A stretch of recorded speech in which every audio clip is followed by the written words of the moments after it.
Hola, buenas tardes, bienvenidos a Salud Mental, soy el psicólogo Gregorio Camacho.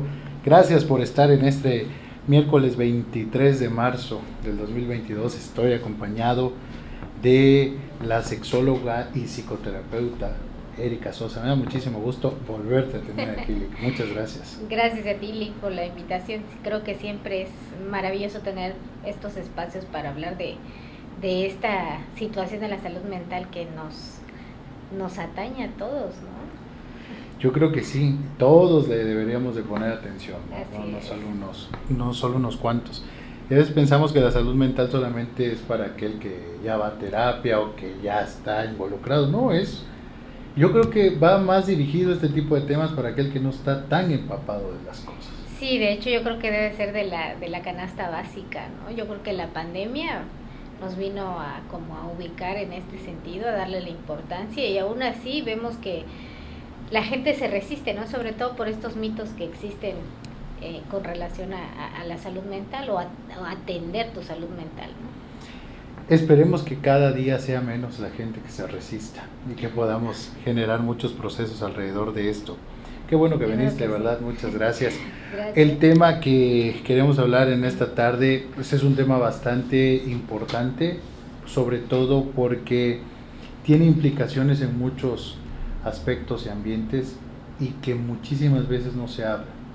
Cuando hablamos del tema y cuando dijimos que hoy íbamos a hablar sobre sobrevivientes al abuso, es muy fuerte porque se trata de una persona que ya pasó por eso y que quizás jamás lo ha dicho y jamás lo va a decir, porque como decíamos en unos programas atrás, el agresor forma parte de la familia, el agresor es un lazo de sangre directo, o el agresor simplemente es papá, abuelo, hermano. Totalmente. Y a veces la víctima tiene que silenciarse por no destruir. Qué irónico, ¿no? O sea, te destruyen, pero tú no puedes hablar porque si no destruyes. Así es.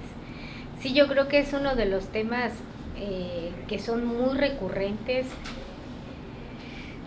En mi caso como sexóloga he atendido muchísimos casos de abuso sexual. Bueno, llegamos con un síntoma, yo creo que a ti te pasa también en la consulta, ¿no? Llegamos con un síntoma y resulta que indagamos y resulta que es otra cosa, ¿no?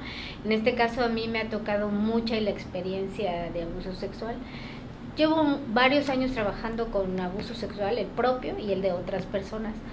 Yo creo que es algo que, como bien dicen los estudios, tiene implicaciones para toda la vida, modifica nuestra vida para toda nuestra vida.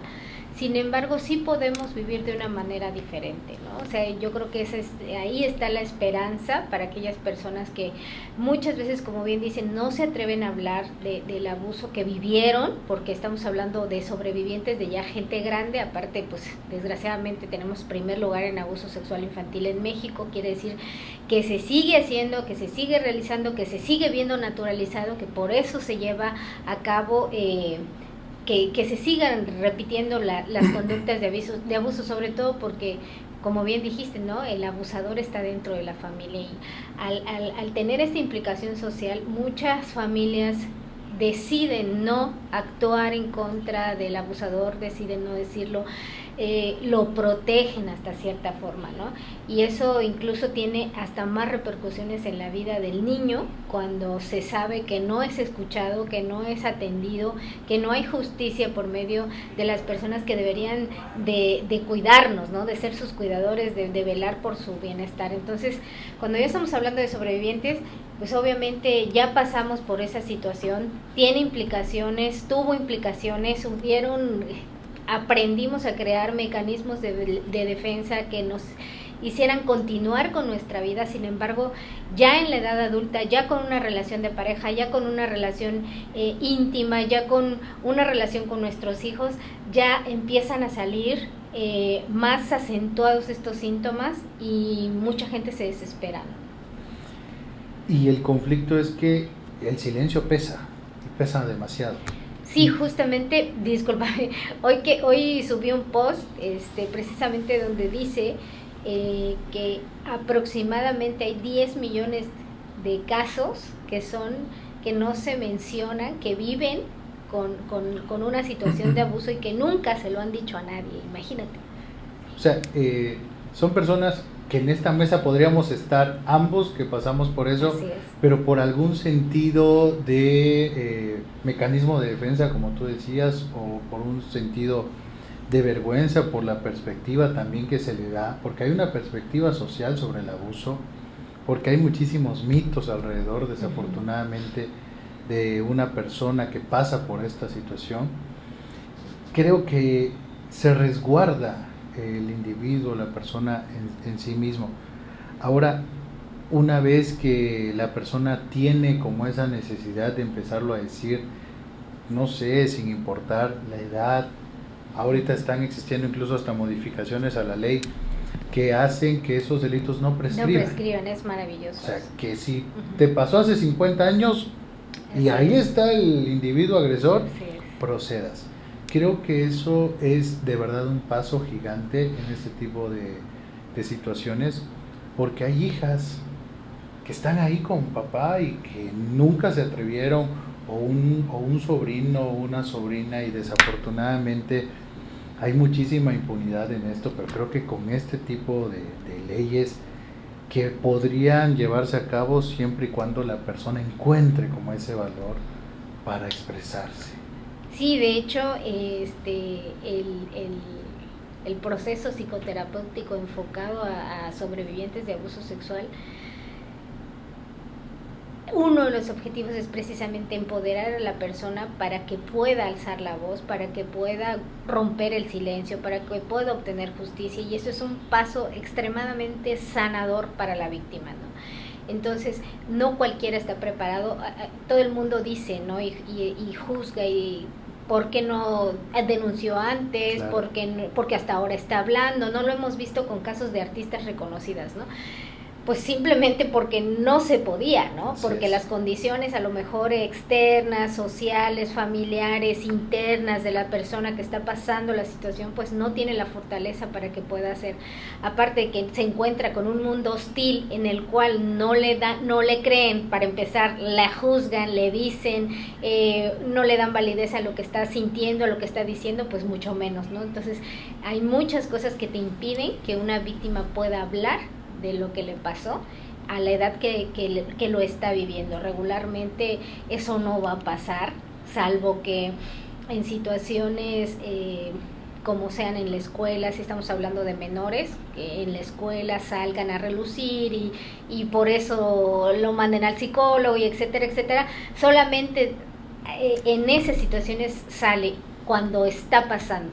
Regularmente no, se guarda, y es hasta la adultez donde empezamos a tener conflictos y que nos atrevemos a hablar, a tocarlo, ¿no?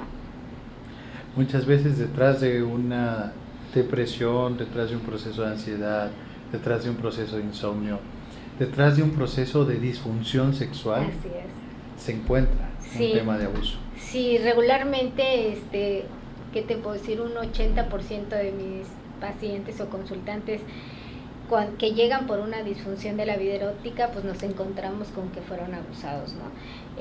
Hombres y mujeres, no hay una distinción, y fíjate que a mí me da mucho gusto que puedan tener este acercamiento ya los hombres, porque es muy común que una mujer sea abusada, ¿no? Y que lo diga, pero no lo es para el hombre, porque cuando el hombre dice o anuncia que fue abusado, está en duda su masculinidad, su orientación, ¿no? Sí. Y ahí ya viene una carga patriarcal, machista, de que no es correcto el juicio, y lo empiezan a cuestionar, entonces mucho menos se atreve a hablar. Pero a mí me da mucho gusto ver cuando un hombre se atreve a hablar, romper el silencio y quiere empezar a sanar. Es muy bonito el trabajo.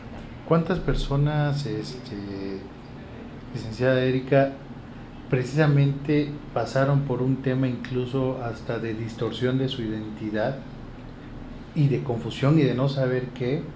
Porque pues el que está en la punta de la dictadura es el machismo, es el patriarcado, que dice que una vez que un hombre es tocado por otro hombre, deja de ser hombre, por un sentido de masculinidad totalmente distorsionado. Y esto hace que aquellos que pasaron por un tema nunca lo digan, porque si lo dicen, todo el mundo pensará incluso que tienen una tendencia, Así es. cuando no tiene nada que ver con eso, y que también en algunos casos pasa que la persona considera que su tendencia se debe a eso, Así es. ¿no? Sí, Porque sí, eso sí. es, o sea, porque, oye, ¿cuándo te empezaste a dar cuenta? No, es que pasé por un tema de abuso. Entonces, en automático la persona relaciona que abuso es igual a una predisposición, casi a una tendencia, una orientación. Y estas son distorsiones que también abonan al silencio. Sí, sobre todo por la carga que tiene, ¿no? O sea, es bien complicado encontrarte de repente con que muchos de los mitos y tabús en torno a la sexualidad te digan que tu orientación es debido a, ¿no? Sí. Es por. Por. Entonces, eso hace que las personas se sientan inseguras, inclusive tampoco disfrutan su orientación, ¿no? O sea, es una resistencia, es una pelea con ellos mismos y por lo mismo provoca las disfunciones de la vida erótica, pues porque no pueden explorar de manera completa ni Porque placentera. casi fue causado, fue a causa de un Exactamente. accidente, casi fue un experimento, Así ¿no? es. Si podríamos decirlo burdamente. Sí, hay culpa, hay resentimiento, hay enojo hacia la misma persona, ¿no? Hacia mí mismo, mí misma. ¿Por qué? Porque soy diferente, porque no me defendí, porque ahí interviene toda esta serie de ideas que nuestra mente nos hace hacernos de alguna manera responsables por todo el contexto social de que nosotros tuvimos la culpa de ser abusados,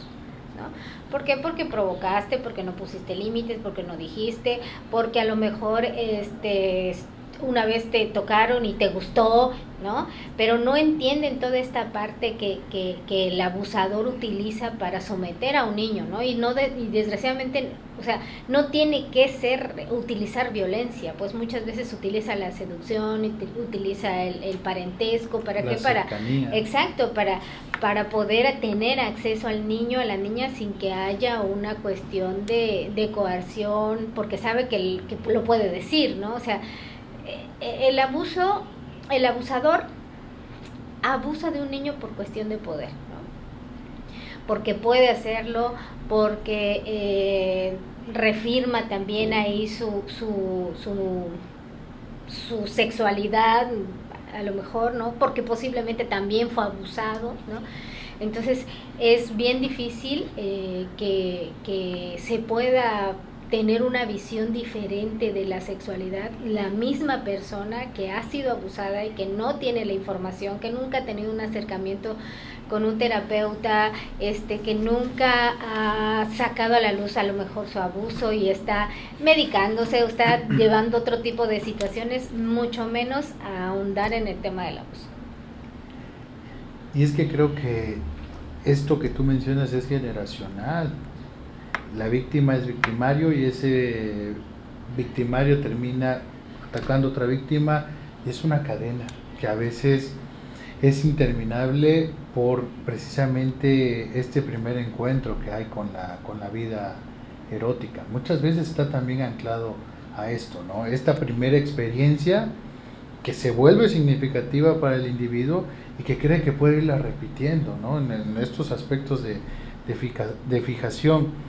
Pero también algo que resalta aquí es muchas veces la negligencia de los tutores, de los padres, ¿no? Que confían a ciegas en una persona, que confían a ciegas el cuidado de sus hijos en el sentido de, porque no hay muchas opciones a veces por la cuestión laboral, dejas a tus hijos. Yo lo relacionaba hace poco con un tema también patriarcal y machista, sin justificar a aquellas mujeres que no rompen el silencio cuando se enteran de un tema de abuso de alguno de sus hijos. Yo decía, finalmente, ¿a dónde va esa mujer que ha vivido 30 años, que no tiene estudio, que nunca tuvo oportunidad, que solo se dedicó a su hogar? ¿A dónde va o qué posibilidades tiene lejos de eso si vive realmente bajo un yugo machista? Que finalmente la propia reacción ante este tipo de casos es parte de este sometimiento que se puede dar, porque muchas veces decimos, ¿cómo esa mujer no fue capaz de denunciar a su pareja por el abuso que cometieron en su hija. Sí, pero es que tú no estás en el contexto. O sea, es muy fácil señalar desde fuera, pero tú no sabes si esa mujer está frente a, aunque se escuche muy fuerte lo que diré, frente a defender a su hija o quedarse sin nada. Porque hay una estructura machista que nos rige, que a la mujer la pone en segundo lugar y que muchas mujeres dependen económicamente de un esposo que hace y deshace precisamente porque ellas no tienen oportunidad. Sí, de hecho esto que mencionas es muy cierto, inclusive para la víctima se encuentra en una confusión extremadamente grande porque efectivamente si la persona que me está abusando es la misma persona que me da de comer, pues algo tiene que haber mal en mí que yo estoy viendo que esto está mal, ¿no? Y entonces la víctima entra en esta confusión de su cabeza y a la vez aceptación de lo que está pasando, pues porque dependo de él, ¿no? Regularmente las mujeres que tienen, o incluso los hombres que tienen hijos que son abusados, es porque ellas han sido abusadas, ¿no? Entonces de alguna manera han aprendido también esta indefensión aprendida que no les permite defenderse y mucho menos defender a sus hijos, ¿no? Obviamente esto es muy fuerte y es muy cierto. Cuando estamos en un proceso de psicoterapia, muchas víctimas justifican el abuso bajo estas situaciones, ¿no? Bajo estas circunstancias. Pero en un proceso terapéutico como el que llevamos, no podemos justificar, claro, porque el daño está, ¿no? Sí. Las consecuencias están, las afectaciones están, y no podemos, por más doloroso que pueda ser, por más empático que podamos ser con mi cuidador, mi cuidadora, mis padres, mi madre, no sé, no podemos seguir invalidando las emociones del individuo, y muchas veces esto les cuesta mucho trabajo en el proceso terapéutico porque ya tenemos como adentro de nosotros el discurso que justifica la acción, ¿no? Es que era así, vivimos así, éramos muy pobres, estaba no había de tomado, otra, exactamente, ¿no? así, eso es súper común, O sea, no sabía tomado, lo que hacía, estaba drogado, exactamente. Compréndelo, está Exacto. enfermo. Entonces ese discurso te lo llegas a decir tanto en esta cuestión de apaciguar el sufrimiento que está viviendo la víctima en el momento, que lo tiene como un discurso aprendido. Entonces que le rompas dentro del proceso psicoterapéutico esta estructura que su cerebro formó con base a las experiencias traumáticas que ha tenido, es un impacto bastante fuerte, pero muy sanador también. Hay que atreverse entonces. Definitivamente. Tenemos que hablar de abuso sexual y sobre todo darnos cuenta y acercarnos, leer, conocer qué cosa es lo que está pasando en mi vida ahora que tiene repercusiones y que ha sido provocado por este abuso, ¿no? Por estos procesos traumáticos, por esta situación incestuosa que a lo mejor viví. Hay estudios que muestran que con una vez que tengas una cuestión muy estresante, hay un trauma, se genera un trauma y hay obviamente una consecuencia. Pues imagínate lo que pasa cuando hay niños, hay niñas que viven por años ese abuso, ¿no? Entonces los daños son irreversibles, hay muchos trastornos que surgen a través de esto.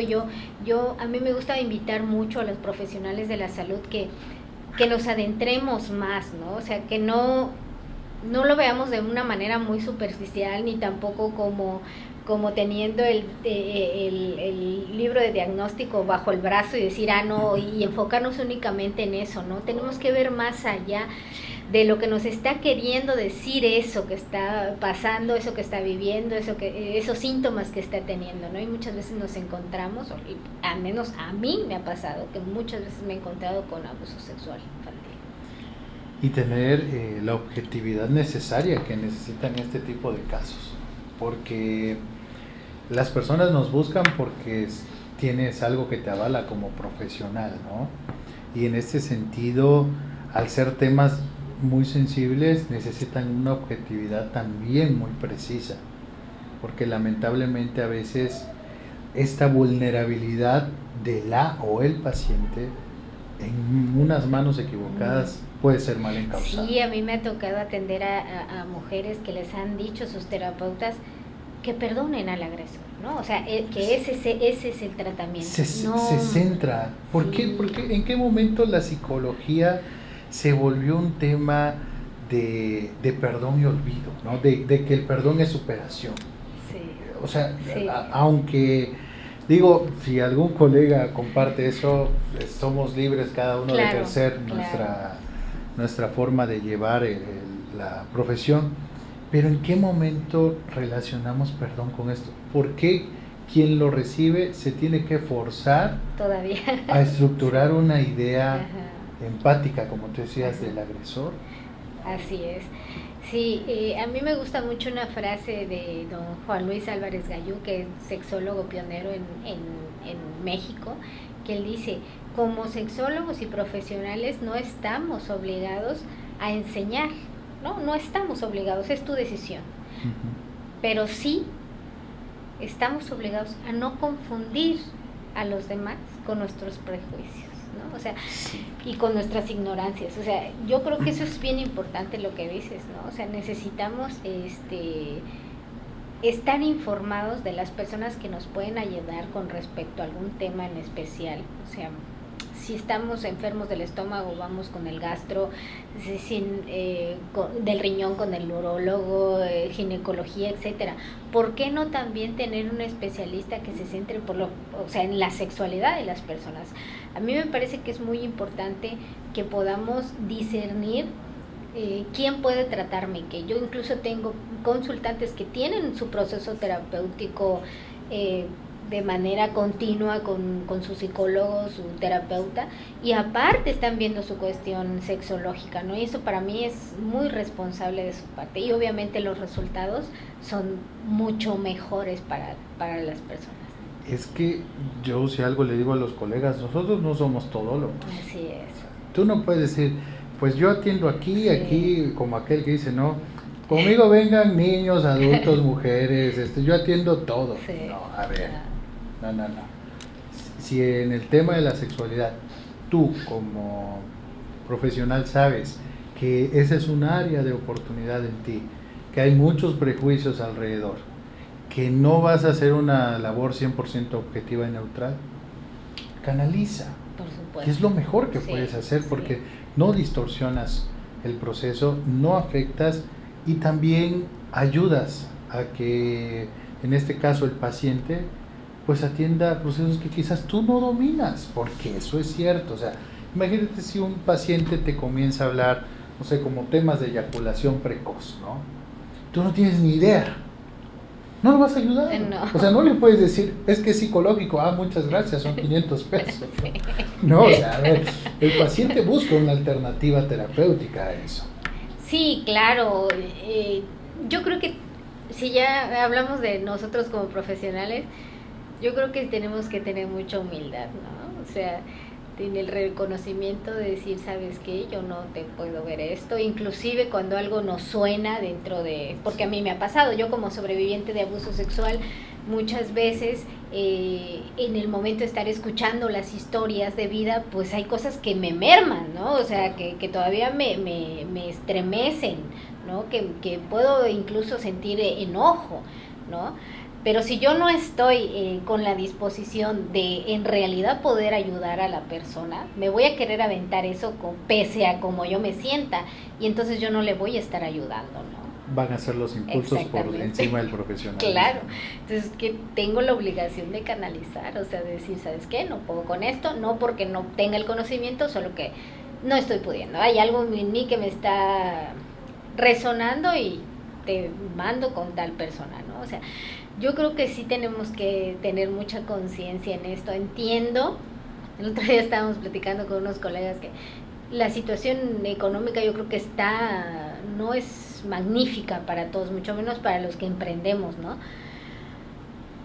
Pero yo creo que dormir tranquilo es de las cosas que son más ricas y satisfechas que podemos llegar a tener, ¿no? O sea, estar con la conciencia tranquila que esa persona que se fue, que terminó su sesión, cerró la puerta pudiste haber abonado algo a su salud, sembraste la semillita y esperar a que florezca y que se dé el proceso. Lo sé, tiendo a romantizar la profesión, pero pues en realidad me ha funcionado y pienso que así tiene que ser. Y tampoco todo es un aplanamiento, claro. ¿no? O sea, a ver, el que llega contigo es un humano y el que lo atiende eres un ser humano. Claro. O sea, tenemos que también, porque a veces hay una sobrevaloración de la profesión que hace que nos perdamos. Hace que el psicólogo llegue a un momento en que sienta que vivir las emociones casi es como pecar contra sí mismo y contra lo que él hace. Entonces, claro. Creo que este reconocimiento humano también, de sensibilidad, es muy sano y ayuda muchísimo a que las personas igual generen un proceso de empatía con su terapeuta, que eso es lo que se necesita, más en este tipo de casos, ¿no? Sí. Imagínate años de silencio, años de resistencia, para que vaya yo con uno que no todos los métodos funcionan con las mismas personas. Eso creo que lo tenemos que entender. Decía un maestro por ahí, no hay una psicología universal, más bien hay una psicología para cada paciente, decía. Definitivo, el traje a la medida, decía mi maestro, es cierto.